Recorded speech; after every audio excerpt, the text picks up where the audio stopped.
Hello everyone, আসসালামু আলাইকুম। ভীষণ ছোলা মাখা খেতে ইচ্ছে করছিল, তাই ছোলাটাকে সিদ্ধ করে নিয়েছি একটু লবণ দিয়ে। সবসময় তো রান্না করেই খাওয়া হয়, কিন্তু আমি আজকে একদম মামাদের স্টাইলে ছোলা মাখা বানিয়ে খাবো, দেখবো যে কেমন লাগে। এইখানে আমি নিয়ে নিয়েছি পেঁয়াজ কুচি, কাঁচামরিচ কুচি, একটা আলুকে সিদ্ধ করেছিলাম সেটা একটু হাত দিয়ে ম্যাশ করে নিয়েছি, আর সাথে নিয়েছি একটা লেবু, মানে লেবুটা একটু কেটে নিয়েছি আর কি। আর এখানে নিয়ে নিয়েছি একটু তেঁতুলের টক।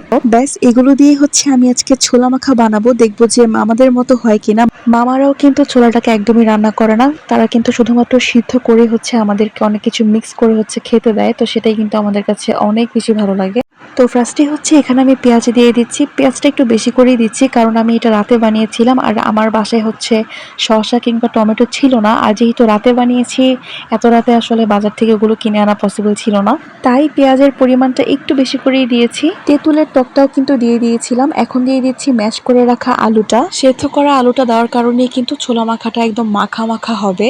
এখন আমি এখানে দিয়ে দিচ্ছি কাঁচামরিচ কুচি। আমি ঝাল খেতে অনেক বেশি পছন্দ করি, তাই আমি আমার ঝালের পরিমাণ অনুযায়ী এখানে কাঁচামরিচ কুচি দিয়ে দিলাম। তারপর এখন সবকিছুকে একসাথে একটু মিক্স করে নিব, যাতে সবকিছু একসাথে সুন্দরভাবে একদম মিশে যায়। সবকিছুকে একসাথে মিক্স করার পর এখন আমি এখানে দিয়ে দিব হচ্ছে লেবুর রস। তারপর আমি এখানে দিয়ে দিব হচ্ছে বিট লবণ। বিট লবণটা কিন্তু মাস্ট বি দিতেই হবে, বিট লবণ দিলে কিন্তু এটা টেস্ট আরো দ্বিগুণ বেড়ে যাবে। তারপর আমি দিয়ে দিলাম ভাজা ধনিয়া আর জিরা, একদম অল্প পরিমাণে দিয়েছি, খুব বেশি পরিমাণে কিন্তু দেইনি। এখন সুন্দর করে আমি সবকিছুকে একসাথে মিক্সড করে নিব। এটা কিন্তু একদমই রেডি হয়ে গিয়েছে। আমার কাছে যেহেতু শসা আর টমেটো ছিল না, তো সেটাকে অনেক বেশি মিস করছিলাম, বাট খেতে এত বেশি মজা হয়েছিল আমি জাস্ট মানে বলে বোঝাতে পারবো না। আমি কখনো হচ্ছে সিদ্ধ ছোলা এভাবে মাখিয়ে খাই নাই, একদম মামাদের মতোই কিন্তু হয়েছিল।